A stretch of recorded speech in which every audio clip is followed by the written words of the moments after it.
snelste Ferrari op het moment. 458 paarden.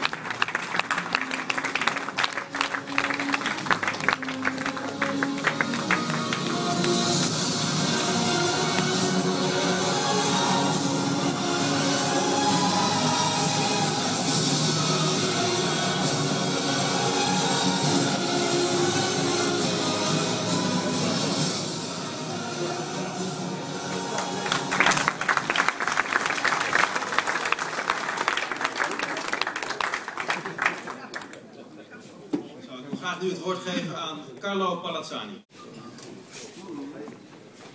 Hi to everyone. I'm very proud to be here today and thanks to bij Kroymans for inviting me.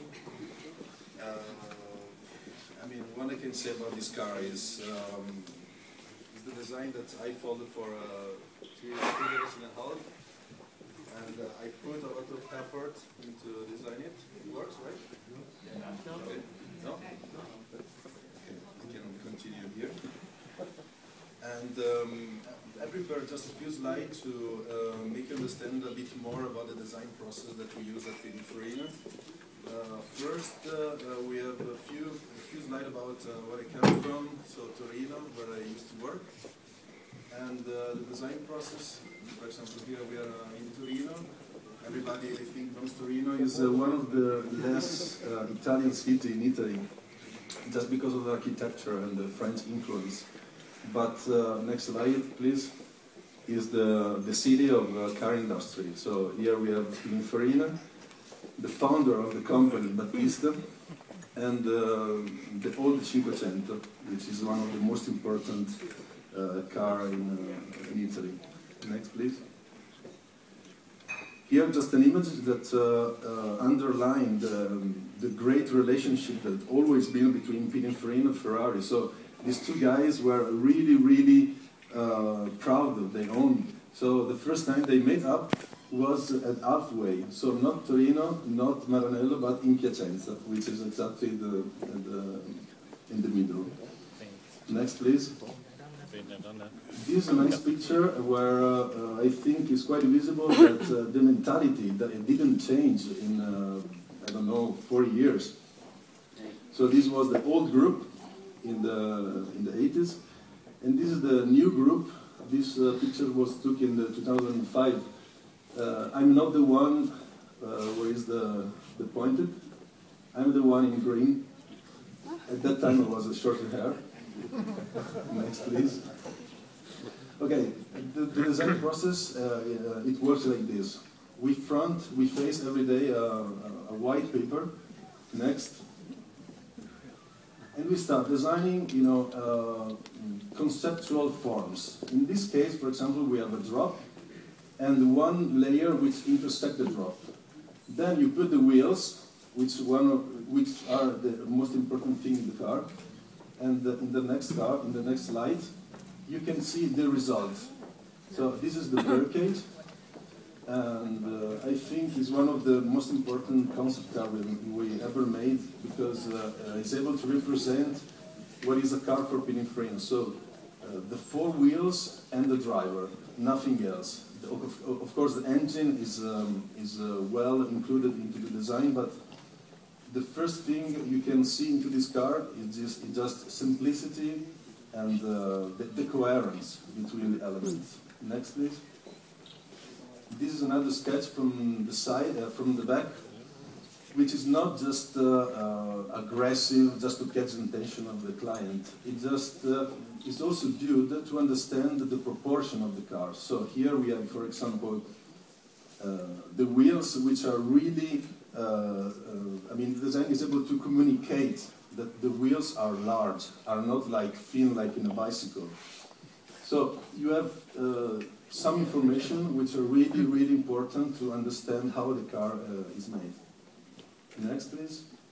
Okay, this is the result. These Maserati barricades got the prize of Louis Vuitton in 2005, I think, if I well remember, like the most beautiful car ever made. Next. Okay, the 458 Spider. Next, please. Okay, these are some drawings about the 458 Coupe. This car is I think, I love this car, not just because I designed it, but because it introduced new elements in the Ferrari language. For example, Montezemolo, when we were at the beginning of the process, he said, I want from this car a different feeling. I don't want any hole in the side. So please hide every hole. So a question comes like immediately. So how can you brief the car? Because normally in a 430 Scuderia, one hole for engine was right here on the rear fender, and the radiator from the clutch and the oil were in the lower part of the bumper, of the side. Sorry. So we try to say, okay, what can we do? So the cooling of the engine have been put here, so kind of hidden.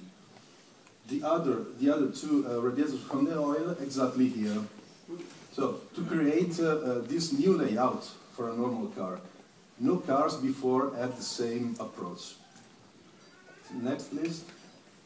In the 458 Spider, the request from Ferrari was not to work on the entire car, but just take the trunk lid and make it looking like a new Spider, not with soft top, but with the hard top. So, next, please.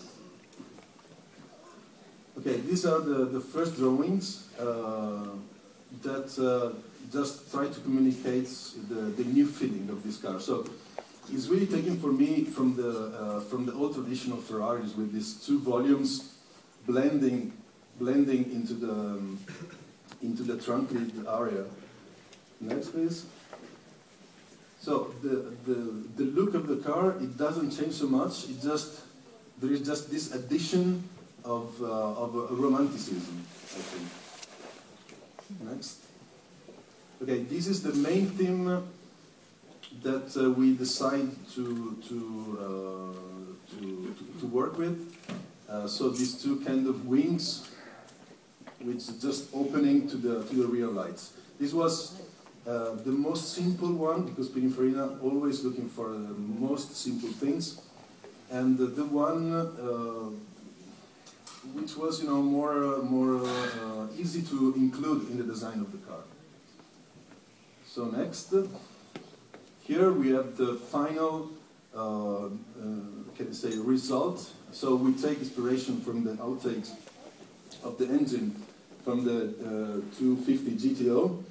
So you can see that always we have to take parts from the past, not just inventing something just because it's new. So this is the difference which I think makes Pininfarina still a good design studio compared to the others.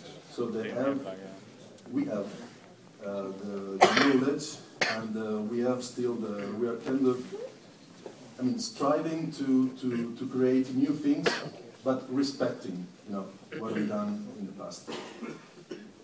Next, please. Okay, so this is the final result. As you can see, the car got the same characteristics of the previous one. In the front, we have this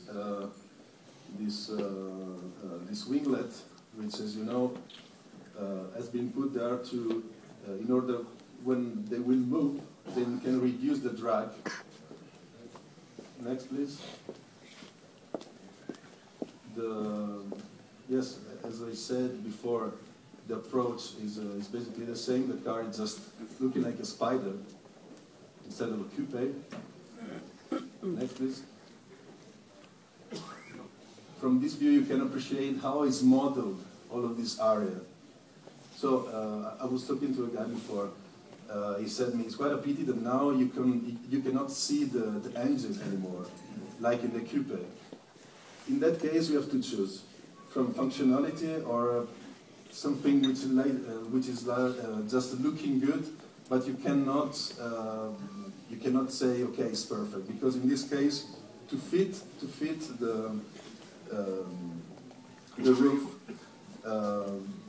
we tried many of proposals, because this is not just the only proposal we made.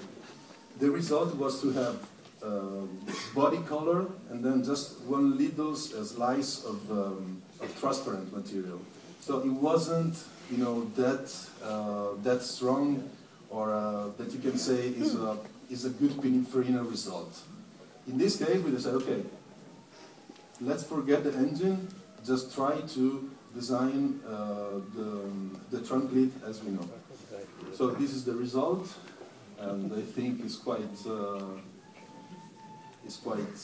I mean, impressive, because the car, even is a convertible hardtop, it doesn't look fat like other cars. The problem of convertible hardtop cars is that sometimes they have a kind of back high like this. In this case, I think is well integrated in the design. So next.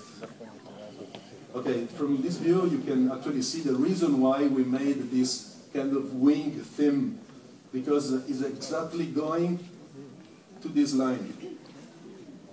So from here there is nothing that could disturb you in this view. This is really important. We really care about every view in the car. Next and the final one. So this is the result with the best environment for this car. And I thank you all, you guys.